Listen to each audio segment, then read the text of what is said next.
Bonjour à toutes et à tous et bienvenue sur Flash Math, des maths rapides et efficaces. Alors aujourd'hui, nous allons voir comment on convertit des longueurs ou des masses ou des contenances à l'aide du tableau de conversion. Alors on va pouvoir s'en passer petit à petit, surtout en prenant conscience des préfixes, que les décimètres c'est un dixième de mètre, que les centimètres c'est un centième de mètre, que les millimètres sont un millième de mètre, que le kilomètre c'est 1000 mètres, donc du coup, si j'ai 2 kilomètres, ça fera 2000 mètres, si j'ai 2,4 kilomètres, ça fera 2400 mètres, etc.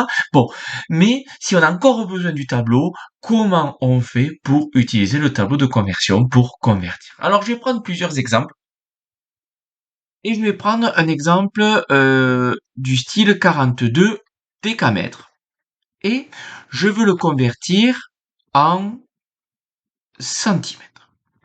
Alors, quelle est la méthode? La méthode, c'est d'abord de regarder le chiffre des unités dans le nombre. Donc, dans 42, le chiffre des unités, c'est 2. Et pourquoi ça s'appelle le chiffre des unités? Parce que il faut le mettre dans l'unité correspondante. Donc, le 2, je le mets dans les décamètres. Donc ici, je mets le 2 dans les décamètres. Le 4 étant à gauche du 2, je mets le 4 à gauche du 2. Voilà. Uniquement ça.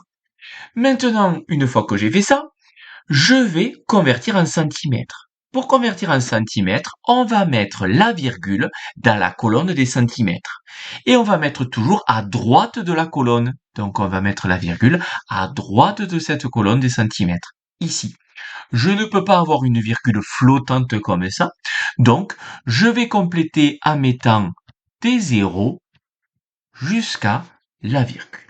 S'il y en a qui préfèrent justement mettre des zéros partout, sur toute la ligne, pour après mieux lire, pourquoi pas?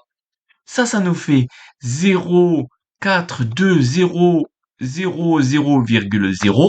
Maintenant, on peut se dire, mais quels sont les zéros inutiles? Ben, vous avez vu que les zéros inutiles dans un nombre sont les zéros qui sont à gauche de la partie entière, donc c'est-à-dire celui-là, ou à droite de la partie décimale, donc en fait, celui-là. Et donc ça se lit 42 000, c'est-à-dire 42 000. Donc ça nous fait 42 000 centimètres. Voilà. J'en prends un autre exemple. Vous avez 3,4 mètres et vous le voulez en centimètres. Là, du coup, c'est pareil. Je regarde le chiffre des unités. Le chiffre des unités est le 3. On rappelle que le chiffre des unités est le chiffre avant la virgule.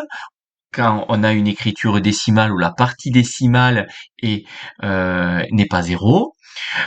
Et dans un nombre entier, c'est le chiffre qui est complètement à droite, tout simplement parce qu'il faut bien penser que 42 et 42,0, c'est exactement la même chose, donc même position. Donc le 3, je le mets dans les mètres. Donc je place le 3 dans les mètres, et après, je place le 4 à droite, et même la virgule. 3,4 qui est ici. Donc, si on veut, je me rajoute des zéros partout, comme ça au moins j'ai pas de problème. Et maintenant, je veux le convertir en centimètres. Donc tout à l'heure, j'ai dit je place ma virgule. En fait, c'est pas je place, c'est je déplace ma virgule. Or, la virgule initiale que j'avais dans 42,0, elle était ici, 42, et je l'ai déplacée au centimètre. Donc là, ici, je me suis servi du fait que la virgule n'y était pas au départ pour aller plus vite, mais là, il faut pas. Je vais déplacer la virgule, donc c'est-à-dire j'efface la virgule initiale pour mettre la virgule dans l'unité, c'est-à-dire dans les centimètres, à droite des centimètres. Là, on voit bien que tous ces zéros sont inutiles, ils sont à gauche de la partie entière. Ça me fait 340,0, c'est-à-dire 340. Je prends un autre exemple. Vous avez 32,7. Allez, je vais changer. Je vais prendre des grammes et je le veux en kilogrammes. Donc, je place le chiffre 2, qui est le chiffre des unités, dans l'unité correspondante, donc dans les grammes. Je place à gauche le 3, vu qu'il est à gauche du 2. Je place à 7 le 3, et je place ma virgule. Ça y est, j'ai bien positionné mon 32,7. Je le veux en kilogrammes, donc pardon, si vous voulez, vous mettez des zéros partout. Je place ma virgule dans les kilogrammes, donc déjà j'enlève ma virgule initiale et je mets ma virgule dans les kilogrammes, ici. Et donc là, on lit 0,0327 et je m'arrête parce qu'il y a deux zéros qui sont à droite de la partie décimale, donc cela on peut les enlever. Donc ça fait 0,0327, c'est-à-dire 327 dix millièmes.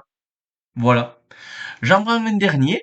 Si vous avez 146,2 hectogrammes et vous le voulez en kilogrammes, donc je place le 6, le chiffre des unités, dans les hectogrammes. Je place le 4 à gauche du 6 et je place le 1 à gauche. Ah, il sort du tableau. Mais c'est pas grave qu'il sorte du tableau. Vous verrez un peu plus tard qu'il existe des préfixes. Du coup, il existe encore des préfixes plus gros et plus petits qui correspondent à des valeurs plus grandes, enfin des grandeurs plus grandes et des grandeurs plus petites. Donc ici, on a 146,2.